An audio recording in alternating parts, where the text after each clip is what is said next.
ముఖ్యమంత్రి వైఎస్ జగన్ ఎంతో చిత్తశుద్ధితో అమలు చేస్తున్న సంక్షేమ అభివృద్ధి పథకాలే ఘన విజయం సాధించి పెడతాయని నర్సాపురం అసెంబ్లీ పార్లమెంట్ నియోజకవర్గాల అభ్యర్థులు ముదునూరి ప్రసాదరాజు, గూడూరి ఉమాబాల అంటున్నారు. అర్హత ఉంటే చాలు ప్రతి కుటుంబానికి సంతృప్త స్థాయిలో పథకాలు అందించడం వల్ల ఎన్నికల ప్రచారంలో ప్రజలు తమకు ఘన స్వాగతం పలుకుతున్నారని వారు స్పష్టం చేస్తున్నారు. ఇక మరింత సమాచారం మా ప్రతినిధి రాజు అందిస్తారు.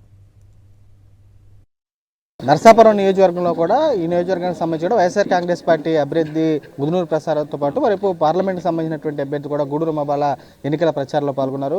మన ముందు వారున్నారు, వారితో మాట్లాడదాం. సార్ చెప్పండి, ఏ ఎజెండాతో ఎన్నికల్లో వెళ్ళబోతున్నారు? ప్రజలకు సంబంధించి క్షేత్రస్థాయిలో ఎటువంటి రెస్పాన్స్ ఉంది మీ నియోజకవర్గం తరఫున? గత ఎన్నికల్లో జగన్ గారు వస్తాడో మీ అందరికీ అండగా ఉంటాడో అని ఎన్నికలకు వెళ్ళాం. చాలా హామీలు చెప్పున్నాం. నవరత్నాలన్నీ కూడా జగనన్న వస్తే ఇవన్నీ చేస్తాడని ఈ ఎన్నికల్లో చేసి చూపించి జగనన్న ఈ చేసాడు ఇవన్నీ కంటిన్యూ చేస్తాడని ప్రజల్లోకి వెళ్తా ఉన్నాం. ఈ నియోజకవర్గానికి డేటా ఉంది. ఏ రాష్ట్రంలో ఏ నియోజకవర్గానికి ఎంత నిధులు కేటాయించారు, ఏ గ్రామానికి ఎంతెంత కేటాయించారు, ఏ వార్డుకి ఎంతెంత కేటాయించారు, ఏ కుటుంబానికి ఎంతెంత ఇచ్చామో ఈ రాష్ట్రంలో ఒక డేటా ఉంది. ఈ ప్రభుత్వ పరిపాలనలో నరసాపురం డేటా కొడితే ఎంతెంత మంజూరైంది, ఏం మంజూరైనాయి, ఎంతవరకు పనులు పూర్తయినాయి, ఎంతవరకు పురోగతిలో ఉంది అన్నవన్నీ కూడా వస్తుంటాయి. మేజర్ ప్రాజెక్ట్స్ ప్రగతిలో ఉన్నాయి, జరుగుతూ ఉన్నాయి. చాలా మటుకి పూర్తి చేయగలిగాం. 100కి 98% హామీలు పూర్తి చేయగలిగాం. 100కి 86 మందికి అంటే 100కి 86 కుటుంబాలకి ఈ సంక్షేమాన్ని అందించగలిగాం. ఇవన్నీ కూడా ఆక్వా యూనివర్సిటీ ఆల్రెడీ 1 సంవత్సరం అయింది, పూర్తి చేసాం. ఎదరికి వెళ్ళాం, క్లాసులు జరుగుతూ ఉన్నాయి, పనులు జరుగుతూ ఉన్నాయి. హార్బర్ పనులు, టెండర్ పనులు పూర్తయినాయి, పర్యావరణ అనుమతులు వచ్చి ఉన్నాయి, పనులు మొదలుపెట్టున్నారు. బ్రిడ్జి పనులు 590 కోట్ల రూపాయలు మంజూరు చేయించుకున్నాం. ఒక పక్క సివిల్ వర్క్స్కి ఏమో టెండర్కి వెళ్ళి ఉన్నాం. ల్యాండ్ ఎక్వేషన్ 60 కోట్ల రూపాయలు పని పూర్తయింది. అంటే మరి జరుగుతున్నట్ట లేనట్ట? 3 ఇవాళ ఏది చూసుకోండి, ఇంకా కనవై నియోజకవర్గంలో హాస్పిటలా పూర్తయింది, బస్టాండా పూర్తయింది, పార్కా పూర్తయింది, మహాప్రస్థానమా పూర్తయింది, ఆడిటోరియమా పూర్తయింది, వాటర్ ప్రాజెక్టా జరుగుతూ ఉంది, పేరుపాలెం బీచా పూర్తయింది, మ్యాక్సిమం రోడ్లు పనులు పూర్తయినాయి, ఇంకా పనులు జరుగుతున్నాయి. ఇలా ఒక్కొక్కటి గర్వంగా చెప్పుకోగలం. ఇవాళ ప్రజలు గమనిస్తున్నారు. ప్రతిపక్షాలు చేసేటువంటి దుష్ప్రచారము గమనిస్తున్నారు. ఇవాళ ఈ నియోజకవర్గంలో జూనియర్ కాలేజీలు గతంలో లేవు, ఈ నియోజకవర్గంలో యూనివర్సిటీ గతంలో లేదు, ఈ ప్రాంతంలో మెడికల్ కాలేజీ గతంలో లేదు. ఇవన్నీ ఈ ప్రభుత్వ టైంలో తెచ్చుకున్నాం. ఇవాళ 18 వేల కుటుంబాలకి ఇల్లు ఇచ్చాం. గతంలో ఒక్క ఇల్లు ఇవ్వలేదు. ఇన్ని ఇల్లు ఇస్తే ఏమని చెబుతారు, ఇంకా గొయ్య పూడ్చలేదు, అది అంటారు, ఇది అంటారు. ఇవాళ గర్వంగా సెంటున్నర భూమి రిజిస్ట్రేషన్ చేసి వాళ్ళు పెట్టులో పెట్టుకున్నారు. ఇవాళ కాకపోతే రేపు కడతామన్నటువంటి భరోసా ఈ ప్రభుత్వం ఇచ్చాం. ఒక ఆటో ఎక్కండి బస్టాండ్కి వెళ్ళండి, ఒక ఆటో ఎక్కండి రైల్వే స్టేషన్కి వెళ్ళండి, ఒక ఆటో ఎక్కండి గవర్నమెంట్ హాస్పిటల్కి వెళ్ళండి.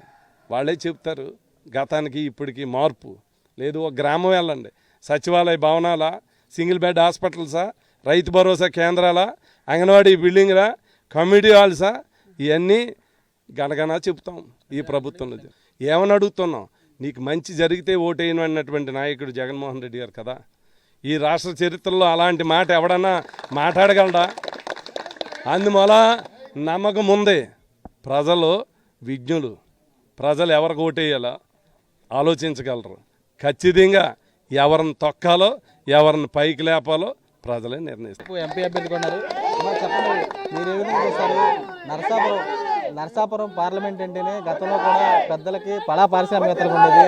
అలాంటిది ఒక సామాన్య కార్యకర్తగా పార్టీ నమ్ముకున్న మీకు ఎంపీ సీట్ ఇవ్వడం కానీ, ఇక్కడ ఉన్నటువంటి క్షేత్రస్థాయిలో వెళ్తున్నప్పుడు కానీ ఎటువంటి రెస్పాన్స్ ఉంది ఇక్కడ మీ నర్సాపురం పార్లమెంట్?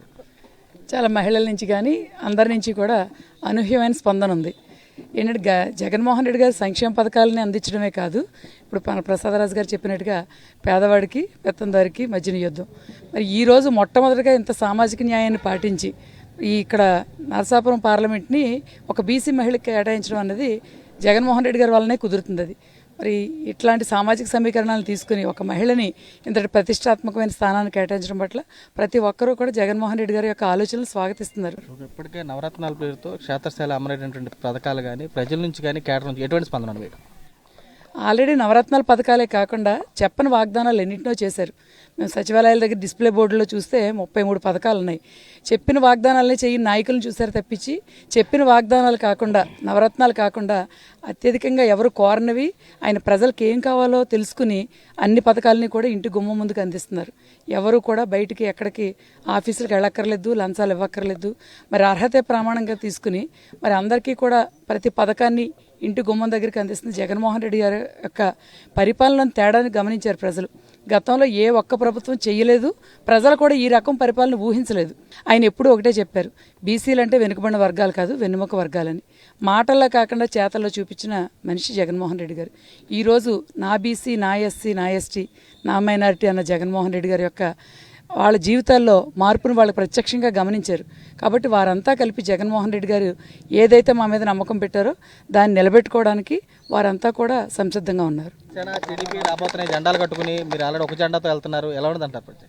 మొదటి నుంచి చెప్తున్నాం కదండి, ఇప్పుడు ముగ్గురు కలిశారంటేనే మేము బలంగా లేమని వాళ్ళు బలంగా మా బలాన్ని ఎదుర్కోవడానికి కలుస్తున్నారు వాళ్ళు. మేము ఎప్పుడు కూడా మేము బలంగా ఉన్నాం. జగన్మోహన్ రెడ్డి గారి సంక్షేమ పథకాలు ప్రజలందరూ అందుకున్నారు. ఒకే మాట చెప్తున్నారు జగన్మోహన్ రెడ్డి గారు, నా వలన మీకు లబ్ధి చేకూరిందంటే ఓటేయమని చెప్పిన ఏకైక నాయకుడు జగన్మోహన్ రెడ్డి గారు. మరి మమ్మల్ని ఎదుర్కోలేక వాళ్ళు అందరూ కలుస్తున్నారు అన్నది ప్రత్యక్షంగా చెప్పక్కర్లేకుండానే తెలుస్తుంది.